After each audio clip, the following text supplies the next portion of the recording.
찾으셨나요? 신약성경 65페이지 있습니다.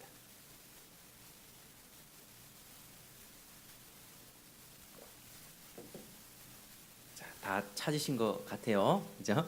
자, 마가복음 7장 1절에서 23절까지 제가 쭉 봉독할 테니까요. 귀로 들으시면서 또 눈으로 잘 따라오시면 됩니다.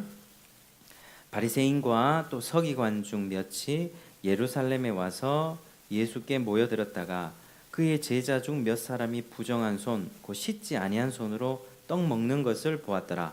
바리새인들과 모든 유대인들은 장로들의 전통을 지키어 손을 잘 씻지 않고서는 음식을 먹지 아니하며 또 시장에서 돌아와서도 물을 뿌리지 않고서는 먹지 아니하며 그 외에도 여러 가지를 지키어 오는 것이 있으니 장과 주발과 녹그릇을 씻음이러라. 이에 바리새인들과 서기관들이 예수께 묻되 어찌하여 당신의 제자들은 장로들의 전통을 준행하지 아니하고 부정한 손으로 떡을 먹나이까? 이르시되 이사야가 너희 외식하는 자에 대하여 잘 예언하였도다. 기록하였으되 이 백성이 입술로는 나를 공경하되 마음은 내게서 멀도다. 사람의 계명으로 교훈을 삼아 가르치니 나를 헛되이 경배하는도다 하였느니라. 너희가 하나님의 계명은 버리고 사람의 전통을 지키느니라. 또 이르시되 너희가 너희 전통을 지키려고 하나님의 계명을 잘 저버리는도다. 모세는 내 부모를 공경하라 하고 또 아버지나 어머니를 모욕하는 자는 죽임을 당하리라 하였거늘 너희는 이르되 사람이 아버지에게나 어머니에게나 말하기를 내가 드려 유익하게 할 것이 고르반 곧 하나님께 드림이 되었다고 하기만 하면 그만이라 하고 자기 아버지나 어머니에게 다시 아무것도 하여 드리기를 허락하지 아니하여 너희가 전한 전통으로 하나님의 말씀을 폐하며 또 이 같은 일을 많이 행하느니라 하시고 무리를 다시 불러 이르시되 너희는 다 내 말을 듣고 깨달으라.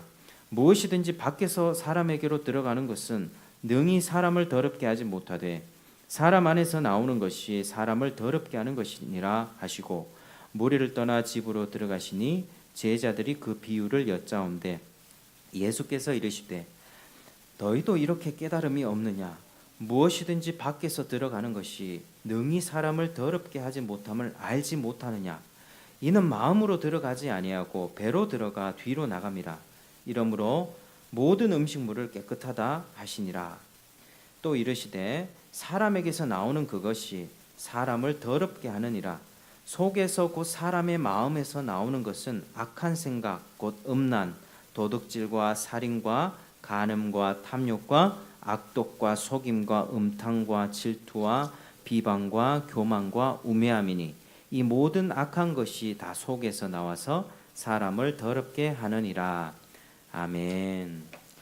자, 오늘은 이제 마가복음 7장에 이제 들어가게 되는데요. 우리 한번 절을 한번 따라 하시겠습니다. 마음이 청결한 자가 복이 있습니다. 시작. 마음이 청결한 자가 복이 있습니다. 오늘은 이제 제목이요 마음의 정결입니다. 마음의 정결이라는 제목 가지고 말씀을 나누겠습니다. 자, 오늘 1절에 보니까요. 자, 누가 나오죠? 바리새인이 나오죠. 바리새인과 서기관이 나옵니다. 이 사람들이 예수께 모여들었다고 말씀을 합니다. 먼저는 이 사람들이 어떤 사람인지를 우리가 좀 이해할 필요가 있습니다. 자, 서기관은 어떤 사람이냐면요. 율법 교사였습니다. 지금으로 따지면 신학교 교수님이라고 할 수 있죠.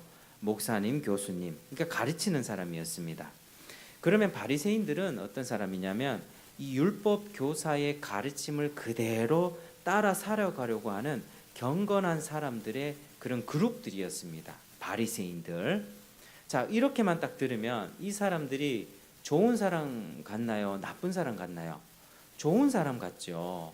왜? 하나님의 말씀을 그대로 지켜 행하려고 하는 무리들이었으니까요. 그러니까 이 사람들은 일반 백성들로부터 또 존경을 받던 사람들이었습니다. 아, 저 사람들은 거룩하게 사는 사람들이야. 우리와는 달라. 이렇게 존경도 받고요, 칭송도 받던 사람이고 그들 중에 이제 우두머리격이 되는 사람들이 서기관들이었죠. 그러니까 바리새인들 중에 서기관 어떤 사람들이 가르치고 그들에게 지도했던 그런 사람들이었습니다. 그런데 신약 쭉 읽다 보면 예수님이 이 사람들을 아주 악하다라고 평가를 합니다. 독사의 자식들아, 이렇게 지옥과 가장 가깝다라고 평가했던 사람들이 바로 이 바리새인 서기관들이었습니다. 위선자였죠. 그래서 우리가 이 사람들을 좀 이해할 필요가 있습니다. 특별히 이런 사람들이 언제부터 생겨나게 됐나? 원래 바리새인 서기관들은 원래부터는 없었습니다. 원래는 하나님께서 주신 직분이 이제 율법을 해석하는 사람들은 이제 제사장이었죠. 제사장. 그리고 제사장은 이제 제사의 직분. 하나님의 말씀을 가지고 이제 제사 드리고, 선지자들이 하나님의 말씀을 전했던 사람이죠. 그러니까 이제 이스라엘에서는, 고대 이스라엘에서는 왕과 선지자, 제사장 요 이제 삼중 직분을 통해서 이스라엘 백성들, 그 나라 전체를 하나님의 뜻에 부합한 나라로 이끌어 갔던 것입니다. 그런데 이스라엘 백성이 죄를 지어서 이제 왕국이 두 왕국으로 분열이 됩니다. 남과 북으로. 근데 북이스라엘은 아수르에 먼저 멸망하게 되고요. 남유다는 그러나 하나님께서 불쌍히 여기셔서 이 다윗의 후손 가운데 왕들을 계속 이어가십니다. 그래서 이 남유다는 조금 더 역사가 길게 되어지는데, 그 가운데 이제 아수르에서 패권이 바벨론으로 바뀌게 되고, 바벨론의 공격에 의해서 유다도 멸망하게 됩니다. 하나님이 죄 짓지 말라고 계속 경고를 했습니다. 북이스라엘은 망하는 거 봤지? 너희들도 우상 숭배하고 죄 지으면 멸망하게 될 거야. 수도 없이 이 사람들을 보냈지만 결국에는 북이 망한 다음 130여 년이 지난 후에 바벨론의 공격을 당해서 그렇게 멸망하게 됩니다.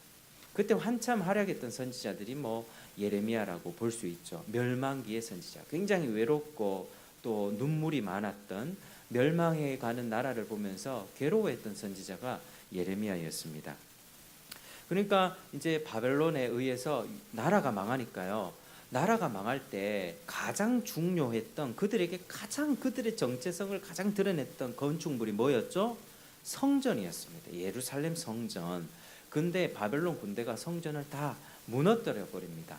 그리고 그 사람들을 포로로 끌고 가죠. 그리고 그 땅을 이제 죄악된 삶에서 이제 70년 정도 안식을 누리게 되고, 이 사람들은 바벨론 포로로 끌려가니 이제 성전이 없잖아요. 성전이 없으니까 그때부터 어떤 사람들이 생겨났냐 하면 이제 말씀을 가르치고 말씀을 해석하고 율법을 적용하는 그런 그룹들이 많이 일어났습니다. 그러니까 성전이 파괴되면서 상대적으로 제사장 직책들은 약화되고 이 율법을 가르치고 해석하는 사람들이 많아지게 됐고요. 그 사람들이 모여 있는 곳이 바로 회당이었습니다. 그러니까 지금 우리 교회들, 여러 교회들이 있잖아요. 교회에서 모여서 각자 목사님들부터 말씀 듣고 예배하는 것처럼 그들도 어느 지역에 어느 회당이 생기고 하면서 안식일이 되면 거기서 말씀을 펴서 서기관들이나 율법 교사들에 의해서 말씀을 배우고, 하나님의 말씀은 이것이지라고 하는 그런 문화들이 그때부터 많이 생겨나기 시작했던 것입니다. 그래서 나중에 다시 70년 후에 포로로 돌아와서 그 땅 가운데 신앙생활을 다시 시작하지만 성전도 재건이 돼요. 그런데 솔로몬 시대에 처음 지어졌던 그 화려했던 금으로 치장이 되고 막 화려했던 그 성전과는 비교할 수 없을 만큼 초라했던 그런 성전으로 재건되었습니다. 그래서 그곳 가운데 이제 그들이 어찌 됐든 간에 다시 회복되어서 제사도 드리긴 하지만 이제는 율법을 가르치고 율법을 배우는 그러한 삶의 모습들이 많이 생겨났다, 그런 것입니다. 그러니까 그들의 의도는 어땠냐면, 우리가 죄를 지어서 하나님의 말씀에서 떠났기 때문에 우리 성전도 무너졌고 우리가 이방 백성의 수치와 부끄러움을 당하는 그런 일들이 생긴 거야 하면서 자신들의 삶을 돌이키기 시작했죠. 그러면서 이 말씀을 많이 배우고 또 가르치고 했던 것입니다. 그런데 이 서기관들은 율법을 연구하고 해석하고 가르치는 자였고, 이 바리새인들은 그 말씀에 그대로 따라가려고 했던 자들이었는데, 의도는 좋았죠. 의도는 좋았는데요. 그러나 이 문제가 뭐였냐면, 이 율법 해석과 가르침이 지나치게 형식화되었다는 것입니다. 지나치게 외식화되었다는 것입니다. 그러니까 마음은 별로예요. 하나님 말씀을 하나님이 어떤 분이지, 진짜 내가 하나님을 사랑하고 하나님을 예배하고 하나님을 높여드리고 하는 이 마음 자체보다는 이렇게 해야 된다 저렇게 해야 된다라고 하는 어떤 그런 외적인 형식들에만 너무 치중했다라고 하는 것입니다. 원래 하나님이 모세에게 주신 율법에도 어떤 그런 정결법들이 있었습니다. 예를 들면 이스라엘 백성들은요, 모세가 율법에 주기를 먹을 수 있는 짐승, 그렇지 못한 짐승 이렇게 구별해 주셨습니다. 예를 들면 이제 먹을 수 있는 거는요, 굽이 갈라진 쪽발이에요. 굽이 갈라진 쪽발에다가 되새김질을 하는 초식 동물들 위주로 하나님이 먹게 하셨어요. 그러니까 여기에 따르면 양 먹을 수 있고요, 염소 먹을 수 있고, 노루, 사슴. 그러니까 이렇게 쭉 보면 좀 초식 동물에다가 좀 평화로운 짐승들이에요. 그런 것들 하나님이 허락하셨고요. 그런 규정에 따라서 대표적으로 먹을 수 없는 게 뭐였다면 돼지고기. 돼지는 못 먹습니다. 돼지. 그런 규정으로 유대인들은 지금까지도 돼지를 먹지 않아요. 우리 돼지고기 좋아하시죠? 돼지고기, 뭐 삼겹살, 뭐 수육, 바비큐 얼마나 맛있습니까? 근데 유대인들은 이런 규정을 그때 모세 시대로부터 지금 몇천 년이 흘렀거든요. 뭐 4, 5천 년이 흘렀는데 지금 또 먹지 않습니다. 그리고 뭐 물고기 같은 경우는요, 지느러미와 비늘 이 두 가지가 있어야만 먹을 수 있었어요. 그러니까 이 규정에 따르면 못 먹는 게 뭐냐면 우리가 지금 좋아하는 뱀장어 같은 거 있죠. 갑각류, 새우나 게 같은 거 딱딱한 껍질 있는 거, 그런 거 못 먹습니다. 그때부터 이스라엘 백성들은 그 지중해에서 이제 뭐 고기도 잡아 먹었고 이렇게 했을 텐데 그런 뱀장어류, 갑각류 이런 것도 못 먹었다라고 하는 거죠. 그 하나님이 왜 그런 법을 주셨냐 하면 뭐 여러 가지 이유가 있습니다. 위생학적인 이유가 있을 수 있고요. 또 그 음식들이 당시에 뭐 이방 종교, 하나님을 믿지 않은 백성들이 제사 드릴 때 제물을 바쳤던 뭐 그런 흔한 문화 혹은 사탄적인 요소를 띠고 있기에 종교적으로 금지를 했을 것이다라는 그런 이유가 있습니다. 그러니까 뭐 여러 가지 이유가 있기 때문에 하나님이 그렇게 허락하신 것이죠. 그런데 중요한 것은, 가장 중요한 게 뭐냐면 하나님은 이스라엘 백성들이 이방 백성들과는 다르게 구별되게 살기를 원하셨어요. 그러니까 매일 우리 식탁 일어나자마자 물 마시고 우리 밥 먹지 않습니까? 밥을 먹는 행위는 우리의 삶의 아주 기본적인 것입니다. 그러니까 매일 먹는 음식부터 이방 민족과 구별해서 먹어라라고 하는 그런 삶의 작은 영역들에서부터 하나님의 백성으로서 구별되게 살아라, 거룩하게 살아라고 하는 것을 가르쳐 주기 위해서 그렇게 법을 주신 것입니다. 또 예를 들자면 아이를 낳았을 때요, 아이를 출산하면 이 산모의 몸은 부정한 몸으로 됩니다. 그래서 이 부정을 타게 되는데 어떤 과정을 통해서 며칠이 지나고 또 이렇게 후에 정결케 하는 의식들을 치러야만 이렇게 정결해질 수 있었습니다. 그것도 남자하고 여자하고 그 기간이 달랐어요. 여자는 더 길었어요, 기간이. 아무래도 그 시대에 남성 중심적인 그런 문화들이 이렇게 좀 함께 들어가 있어서 그랬던 것 같습니다. 또 나병에 걸린 사람은 어떻게 진단하고 처치해야 되는지 그런 법들이 많이 있었어요. 좀 까다로운 법들이었어요. 그래서 이제 여자 같은 경우는 뭐 월경한 경우, 유출한 자, 남녀 모두 어떻게 해야 되는지 이런 규례들이 다 정결법이었습니다. 부정한 것을 어떻게 깨끗이 하고 우리 몸을 정결케 하는가. 그래서 이런 부정을 정결케 하기 위해서는 물로 손을 깨끗이 씻고 또 때로는 옷을 빨기도 하고요. 목욕도 해야 되는 그런 명령도 주어졌고, 또 어느 하나님께서는 짐승의 피를 통해서 정결케 한 뒤에 하나님 앞에 나올 수 있다. 그리고 사회생활로 돌아갈 수 있다. 이렇게 말씀하셨던 것입니다. 그래서 이런 법들은요, 구약의 레위기나 이런 데 보면 너무나도 자세히 나와 있습니다. 구약에 주어졌고 예수님이 오신 지금에는요 적용이 되지 않습니다. 우리가 돼지고기 지금 너무 잘 먹지 않습니까? 우리 믿는다고 돼지고기 안 먹는 거 없어요. 우리 선지국도 맛있게 먹습니다. 뱀장어 같은 거 장어구이 맛있잖아요. 우리 잘 먹고요. 그리고 새우나 게 같은 것도 잘 먹습니다. 여인이 출산했다고 하면 부정탄다고 사람들과 격리시킵니까? 아니죠. 우리는 그 여인의 몸을 보호하고 산후조리를 위해서 좋은 산후조리원에 가서 2주 이상 또 4주 뭐 이렇게 몸조리 하는 것입니다.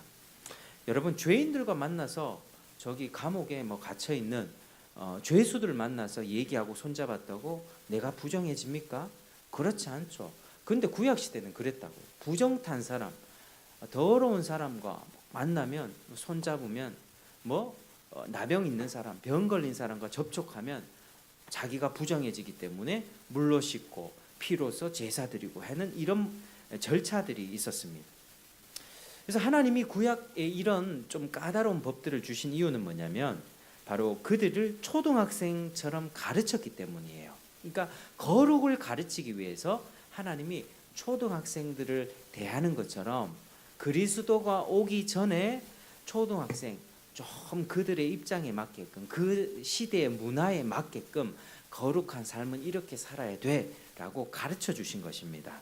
그래서 세상이 악하고 무분별하고 이방 민족들은 이 짐승 뭐 저 짐승 갖다가 제물 바치고 뭐 이것도 먹고 저것도 먹고 너무 구별이 없는 거예요. 위생관념도 없고 그렇기 때문에 하나님의 백성들로 하여금 거룩함, 절제, 질서, 식탁에서부터 모든 일상생활의 영역까지 하나님의 백성으로서 거룩하게 사는 것을 구약시대에 일시적으로 이런 어떻게 보면 초등학생, 유치원생들 가르치듯이 그런 방법으로 가르쳐 주셨다라고 하는 것입니다. 그러나 그리스도가 오신 이후에는 이것들이 다 폐해졌죠. 그래서 우리는 동일한 하나님을 섬깁니다. 그리스도를 통해서 하나님을 섬기지만 그러한 법들을 우리가 지금 지키지 않아도 된다고 하는 거죠.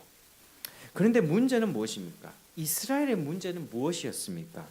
이런 법들에 담긴 거룩, 구별된 삶이라는 본질은 잊어버리고 의식 자체에만 집중했다는 거예요. 의식 자체에만 집중하다가 형식화되고 외식화되었다는 것입니다.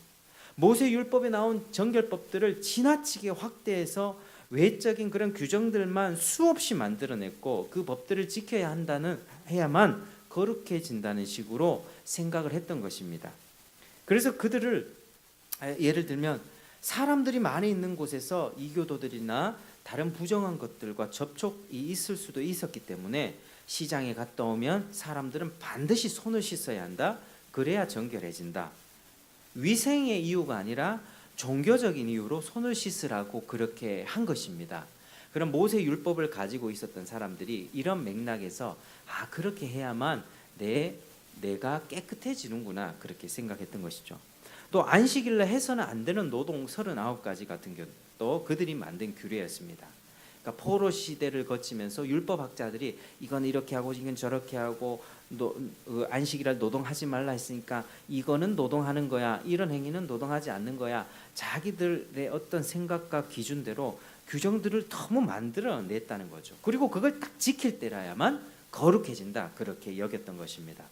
그래서 그들의 관점으로 예수님을 보면 어땠을까요? 예수님이 어땠습니까?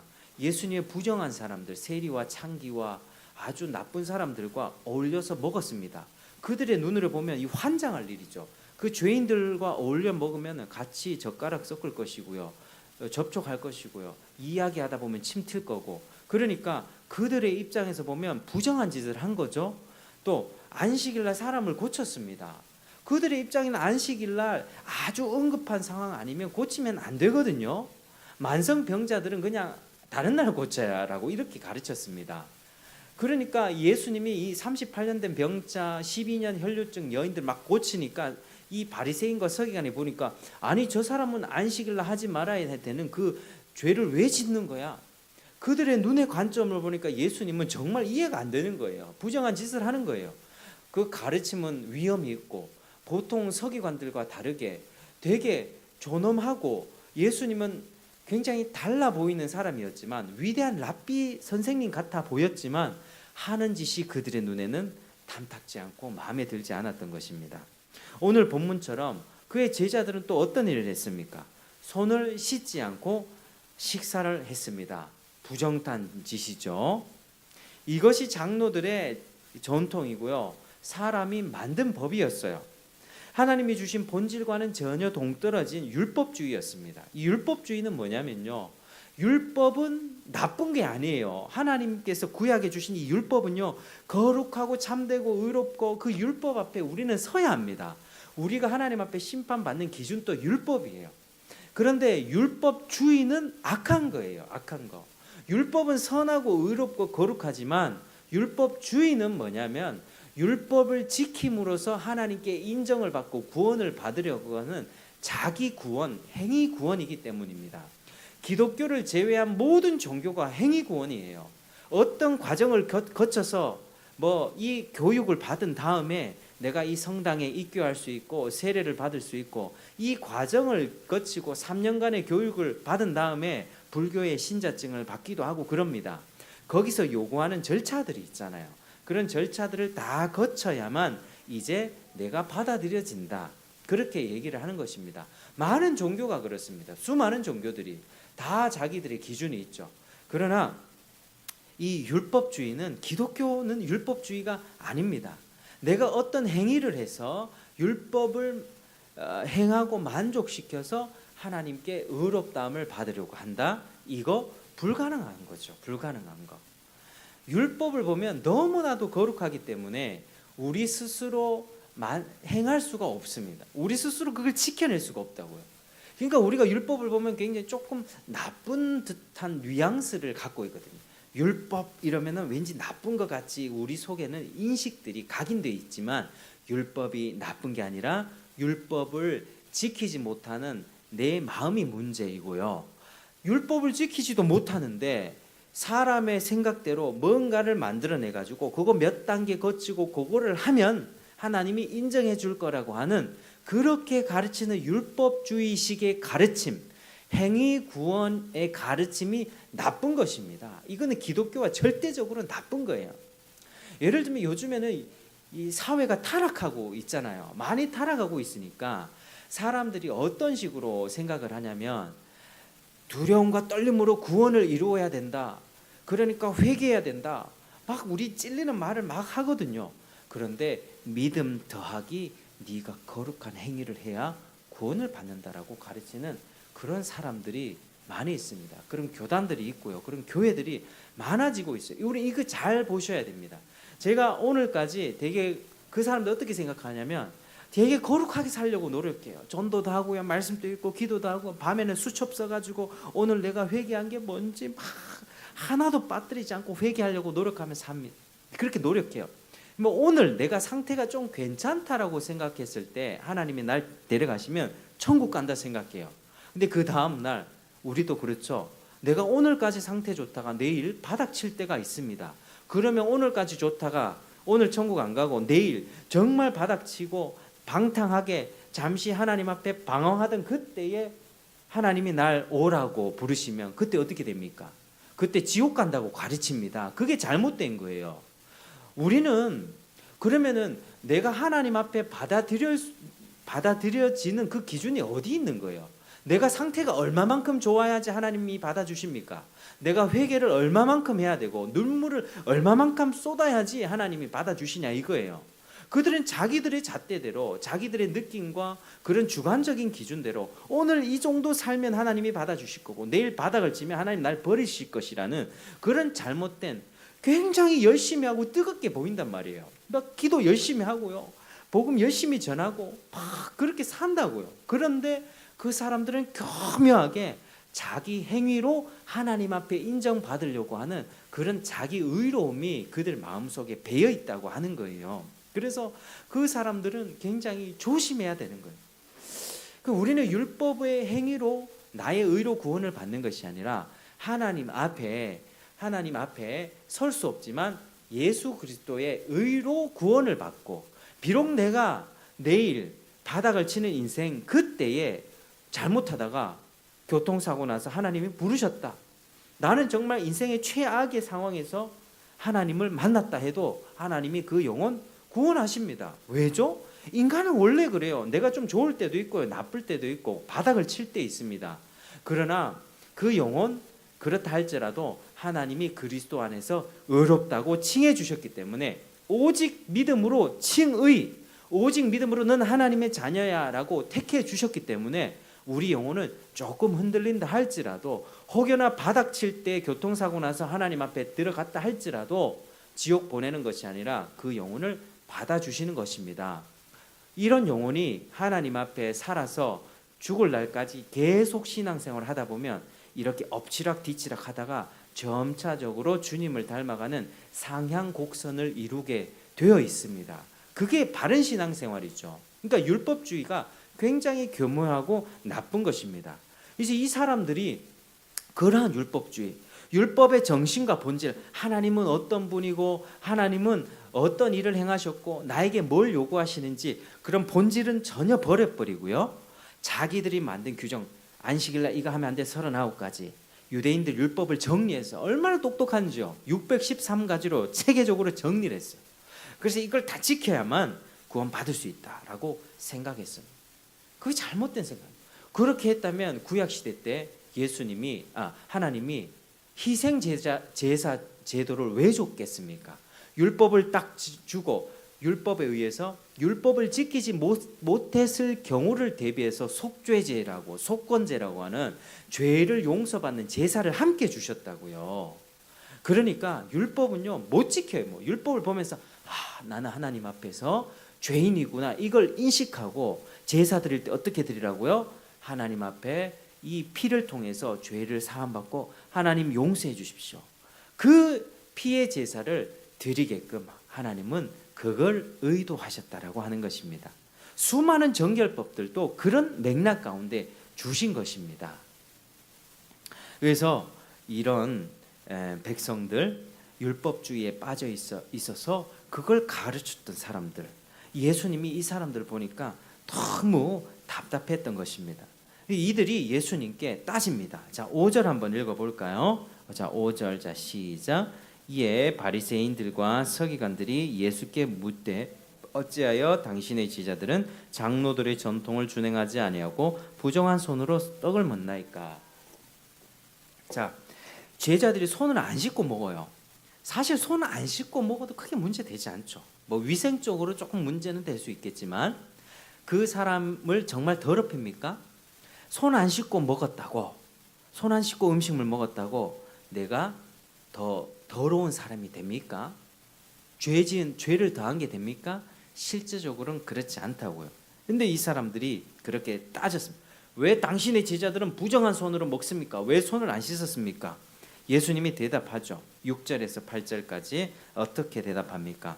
6절에 이사야의 구절을 가지고 와서 책망합니다. 너희 외식하는 자들아, 이 백성이 입술로는 나를 공경하되 마음은 내게서 멀다. 사람의 계명으로 교훈을 가르치니 나를 헛되이 경배한다.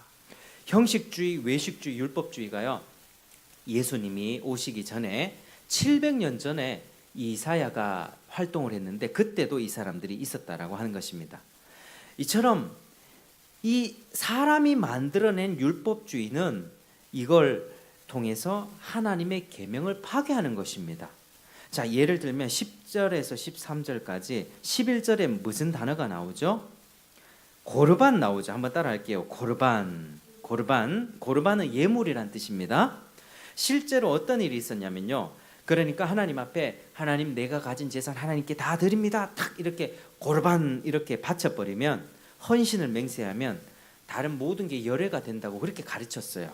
그러니까 부모 공경조차도요, 당시에 부모를 공경하라는 가르침은 십계명에도 있습니다. 네 부모를 공경하라. 네가 땅에서 잘되고 장수하리라. 하나님을 잘 섬기는 사람은 부모도 공경하라고 그렇게 가르칩니다. 그런데 이들은요, 하나님 앞에 고르반 내 재산을 다 바칩니다 이렇게 해놓고 이제 부모를 그렇게 하기만 하면 부모를 공경하지 않아도 괜찮다라고 가르쳤다는 거죠. 당시에 이걸 거꾸로 생각해서 부모님을 섬기기 싫어요. 내 재산 가지고 부모님을 좀 드리기 싫은 거예요. 이런 마음이 있는 사람이 이 고르반 서약을 해버리는 거예요. 고르반 하면서 하나님 앞에 내 걸 다 바쳐. 언제부터 시행할지 그건 말하지 않고 그냥 단순히 고르반 이렇게 해버립니다. 그러면 그 재산을요 일생 동안 자기 뜻대로 그냥 사용하는 일들이 있었다고 해요. 그러면서도 부모 공경은 하지 않는 거죠. 이런 외식들이 있었다고 합니다. 하나님께 바쳤다 해놓고 부모 복양할 의무를 저버렸다고 하는 것입니다. 모세 율법에 분명히 부모를 공경하라고 했는데 부모 모욕하는 자는 죽임을 당한다고 얘기했는데 하나님을 기만하는 일들이 있었다라고 하는 사실입니다. 사람이 만든 법으로 하나님의 계명을 폐했던 것이죠. 그것이 율법주의의 실체였습니다. 율법주의 굉장히 악합니다. 율법은 선하지만 율법주의는 없어져야 되는 것입니다. 마음의 새로운 변화가 없이 그냥 형식만 쫓는 것, 그 형식을 지키는 것만으로 나는 괜찮다, 나는 안전해라고 생각하는 것이 그게 위선자며 율법주의입니다. 여러분, 사람이 정말로 깨끗하려면 어떻게 해야 됩니까? 목욕탕 가서 몸을 깨끗이 하면 사람 마음이 정말로 깨끗해집니까? 그렇지 않죠. 마음을 씻어야 합니다. 마음을. 사람이 정말로 거룩해지려면요, 겉을 씻어야 되는 게 아니라 마음을 씻어야 된다고. 마음을. 돼지고기 먹지 말아야 됩니까? 이런 건 문제가 되지 않아요. 장어구이, 게, 새우 먹지 말아야 돼. 이거는 그냥 맛있으면 드세요. 맛없으면 드지 마세요. 이렇게 선택의 문제예요. 본질적인 문제 아니에요. 중요한 것은 마음을 씻는 거예요. 마음. 왜죠? 마음이 더럽기 때문이에요. 한번 생각해 보세요. 마음을 한번 싹 들여다보시면 떳떳하게 내 마음 깨끗해? 라고 할 분 계십니까? 없을 거예요. 없을 거예요. 예레미야 17장 9절에 만물보다 거짓되고 심히 부패한 것은 마음이라 누가 능히 이를 알리오마는. 우리 하수구 열어보면 더럽죠. 음식물 찌꺼기 흘러가는데 보면 키키한 냄새 나잖아요. 굉장히 더러워요. 바퀴벌레가 끓고. 그것보다 내 마음이 더 더럽다는 거예요. 그걸 우리가 인정하셔야만 됩니다. 우리는 요즘에 사회 죄는 구조적인 문제야, 환경 탓이야, 환경을 바꾸고 구조를 바꾸려고 하는데요, 일시적인 효과는 있을 수 있어요. 쓰레기 굉장히 막 버리는 곳에, 전봇대 절대로 쓰레기를 버리지 말라고 하는 곳에 화단을 갖다 놓으면 이제 좀 덜 버리는 그런 효과는 있어요. 그렇지만 우리의 이 심히 부패한 마음의 근원적인 이 마음을 어떻게 바꿀 수 있겠습니까? 어떻게 바꿀 수 있어요? 지붕을 이렇게 뚫어 놓으면 CCTV 안 달아도 되겠죠. 사람이 그런 마음이 그래요. 사람이 보는 곳에서는 죄를 좀 덜 지어요. 부끄러우니까. 근데 사람이 없는 곳에 혼자 가면 죄를 짓게 되죠. 그러니까 도둑질을 언제 합니까? 캄캄한 밤에 하는 것입니다. 사람 마음이 교묘해요. 밝은 대낮에 우리 다 젠틀하게 걸어 다니는데 나이스해 보여도요, 밤 되고 어두컴컴한 곳에 혼자 두면 어떤 짓을 할지 모르는 게 사람입니다. 우리 마음 한번 따라 하시겠습니다. 우리 마음은 우상 공장이고 연탄 공장입니다. 연탄 공장입니다. 우상 공장이고 연탄 공장이에요. 우리 마음이 정말 얼마나 많은 죄악들이. 예전에 이제 찬송가를 이렇게 개사해서 이렇게 불렀던 적이 있었습니다. 내게 샘솟는 죄악, 내게 샘솟는 죄악. 그러니까 우리가 이렇게 살아가다 보면요, 내게 샘솟는 죄악들이 얼마나 많은지 모릅니다. 죄악들이 탁 웅크려 있다가요, 상황이 딱 되잖아요. 눈빛이 딱 바뀌어요. 손이 딱 바뀐다고. 입에 목소리가 바뀝니다. 우리의 말과 행동과 모든 표정빛들이 변하게 된다고요. 어디서 나온다고요? 마음에서. 예수님이 그걸 말씀하세요. 그게 진짜 사람을 더럽게 하는 거야. 야, 밥 먹을 때 손 안 씻고 먹었다고 그거 문제 되지 않아. 널 진짜 더럽게 하는 거는 네 마음이라고. 그걸 예수님 말씀하세요. 20절 같이 읽겠습니다. 20절 시작. 또 이르시되 사람에게서 나오는 그것이 사람을 더럽게 하느니라. 자, 구체적으로 몇 가지를 말씀하는데요. 자, 21절에 보면 악한 생각, 곧 뭐라고 돼 있죠? 음란이죠. 음란의 단어는 포르네이아예요. 이 영어 포르노라고 하는 단어의 어원이 되는 단어예요. 모든 종류의 성범죄예요. 이 음란이. 그 도둑질, 살인, 그 다음에 또 뭐 있죠? 간음은 특별히 이 성범죄 중에 결혼한 남녀가 정절을 깨는 것을 간음이라고 그러죠. 자, 탐욕, 다른 사람을 해치면서까지 과도하게 이익을 추구하는 욕망이에요. 내 것을 위해서, 내 만족과 내 기분을 위해서, 심지어 요즘에는요, 뉴스 보면 뭐 살인의 이야기들이 굉장히 많이 나옵니다. 그게 많죠. 악독은 뭐죠? 다른 사람들에게 고통을 가져다 주는 악을 뜻합니다. 악독. 22절입니다. 악독. 그 다음에 속임, 음탕, 그리고 질투, 비방, 교만, 우매함, 어리석음이죠. 이 어리석음이 뭐냐면요, 이게 죄를 짓는다는 것이 자기를 파괴한다는 것 알아요. 뭐 어떤 중독이나 이런 쾌락에 빠지면요, 알아요. 이거 하면 안 되지 아는데요, 돌아서면 그게 또 생각이 나요. 알코올도 그렇고요, 마약도 그렇고, 게임도 그렇고요, 스마트폰 중독도 똑같습니다. 다 지나고 정신이 잠깐 들다 보면 나 이렇게 하면 안 되는데 라고 생각하면서 어떤 그 환경이 되면 내 마음이 그쪽으로 쏠린다고요. 그래서 어리석음이 우리 마음속에 죄 가운데 있는 것입니다. 여러분, 예수님은 지금 12가지 정도를 언급하셨지만 이것보다 더 많은 죄악들이 나옵니다. 어디서 나옵니까? 우리의 마음에서 나옵니다. 이것들이 우리 마음을 더럽게 합니다. 사람을 더럽게 합니다. 자, 23절 같이 23절 자 시작. 이 모든 악한 것이 다 속에서 나와서 사람을 더럽게 합니다. 더럽게 하느니라. 자, 사랑하는 여러분, 기독교는요, 이렇게 외적 형식이 있어요. 주일날 예배 오고 또 뭐 수요일날 예배가 있고 이런 형식이 있잖아요. 근데 이 형식은 형식일 뿐입니다. 기독교는 죄로 물들어 있는 사람의 마음을 1차적으로 깨끗하게 해주는 진리의 종교예요. 우리 마음을 어떻게 깨끗이 할 수 있을까요? 바로 예수님의 보혈, 예수님의 피로 내 더러운 마음을 먼저 깨끗하게 씻어주는 겁니다. 예수님의 복음은요, 우리의 죄책을 제거해 주시는 거예요. 우리가 절대로 해결할 수 없는 죄의 값, 영원한 사망의 형벌, 지옥의 벌을 해결해 주시는 것입니다. 그래서 우리 마음에 복음을 믿는 자는 성령을 주시고 성령께서는 복음을 통해서 깨닫게 해주세요. 내가 죄를 지었구나. 죄를 많이 지었구나. 그리고 어디까지 올라갑니까? 내 원죄까지.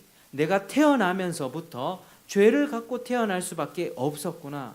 그래서 내가 이렇게 오랜 세월 더러운 마음으로 절제하지 못하며 여러 죄를 지을 수밖에 없었구나. 내 마음이 문제였구나 라고 내 존재 자체에 대해서 근심하기 시작합니다. 돌아온 세월을 한번 생각해 보세요. 걸음마다 자옥마다 모두 죄뿐이지 않습니까? 우리는요, 죄밖에 없습니다. 그리고 죄에 대한 하나님의 형벌을 깨닫게 해주세요. 성령님이요. 복음을 딱 들을 때 지옥의 형벌에 대해서 들으면 죄의 싹슨 사망이구나. 내가 원래 죽은 목숨이었구나. 하나님 앞에서 하나님 나 어찌합니까? 라고 하는 근심과 회개로 이끌게 되는 것이죠. 그래서 예수님의 복음을 믿는 사람은 반드시 이 과정이 있습니다. 고린도후서 7장 10절 하나님의 뜻대로 하는 근심은 후회할 것이 없는 구원에 이르게 하는 회개를 이루게 한다. 복음을 믿고 예수님을 영접하면 이제 죄와 사망의 문제에서 해방되고 이제 마음이 새로워지면서 하나님을 사랑하게 됩니다. 예전에는 하나님이 몰라요. 저분이 나랑 무슨 상관이야. 그러나 하나님을 사랑하게 되고 하나님을 예배하게 되고 선을 향한 갈망들이 그때부터 일어나게 되는 것입니다. 거듭남으로써 나의 죄악된 본성과 마음이 새롭게 변하게 되는 것입니다. 이것이 복음과 성령의 역사입니다. 그전에는 죄 짓던 거 그냥 그렇게 살았어요. 그리고 이제는 이제 성령이 주는 가책이 생깁니다. 찔림이 생깁니다. 그것이 죄라는 것을 알고 버리고 하나님 뜻대로 살아야지. 나는 주님의 뜻이라면 이제 순종할 거야 하는 마음의 변화부터 시작된다라고 하는 것입니다. 그런데요, 율법주의는요, 그게 없습니다. 마음을 돌아보는 것 없습니다. 그냥 외적인 형식 몇 개 이거 지키면 괜찮고 너는 왜 안 지켜? 여러분, 우리 마음이 얼마나 부패한지 아세요? 우리 마음은요, 정말 부패한 게 십자가 은혜를 딱 알아요. 십자가 은혜를 어느 정도 깨달은 사람이 또 마음의 부패함과 딱 섞이면 어떻게 돼요? 너는 왜 십자가 몰라? 이렇게 된다고요. 아니 십자가 모르는 거 당연해요. 믿지 않은 사람들이 아직도 십자가를 모르는 그 사람들은 왜 안 믿지? 저 사람 왜 내 말 거부하지? 어휴 화낼 게 아니라 그 사람들 원래 그렇다. 원래 그렇다. 우리 부패한 마음이 그걸 또 정죄하고 비난하게끔 하는 것입니다. 내게 그렇게 큰 은혜를 주고 내게 생명을 준 십자가를 가지고 십자가에 내가 달려서 죽을 생각을 해야지, 그렇게 하지 않고 십자가를 도끼로 잡고 찍으려고 하는 거죠. 그런 맥락에서 일어났던 전쟁이 십자군 전쟁이었습니다. 여러분, 우리는 중요한 것이 마음의 변화입니다. 우리 성도님들이 정말 마음의 변화가 있습니까? 마음의 변화 없이 그저 그냥 형식만 지켜가는 것, 그거 괜찮다라고 생각하는 것, 그거 옳지 않습니다. 하나님이 기뻐하지 않습니다. 그 사람이 아무리 일주일 내내 새벽같이 일어나서 내 교회에 출석하고 주일날 빠짐없이 봉사하고 헌금 많이 바친다 할지라도 마음의 변화가 없으면 그 사람은 진실되게 하나님의 자녀가 된 사람이 아닙니다. 여러분, 우리의 마음을 잘 돌아보시기를 축복합니다. 자신의 죄를 회개하고 하나님의 은혜로서 내가 죄인됨을 인정하는 사람은 그 사람은 가장 먼저 하나님 나라에 들어가게 되는 것입니다. 겉으로 봤을 때 세리, 창기, 죄인들, 흉악범이라 할지라도 하나님이 가장 먼저 받아주시는 것입니다. 여러분, 우리 마음 한번 잘 돌아보시길 바랍니다. 어떤 우리 마음의 죄악들이 도사리고 있습니까? 어떤 부분에 자주 넘어지십니까? 탐욕입니까? 정욕입니까? 시기입니까? 질투입니까? 아니면 미움입니까? 용서치 못하는 원한입니까? 복수심입니까? 어떤 마음들입니까? 무질서입니까? 무절제입니까? 게으름입니까? 성령의 조명 가운데 우리 죄를 밝게 보시길 바랍니다. 우리는 이 은혜로 내 자신을 볼 때 하나님 앞에 설 수 있습니다. 십자가 앞에 서고 진정한 거룩의 길을 걸어갈 수 있게 되는 것입니다. 예수님께서 이 일을 위해 이 땅에 오셨고 하나님의 자녀답게 우리를 만들어주기 위해서 그분이 죽임 당하신 것입니다. 여러분, 이런 거룩의 축복이 우리에게 넘쳐나기를 축복합니다. 하나님은 우리 마음을 보고 계세요. 우리 중심을 보고 계시다고요. 어제까지 비록 비천하게 살고 죄를 많이 지었다 할지라도 하나님 앞에 정직하게 나오십시오. 그냥 과거는 하나님이 묻지 않으십니다.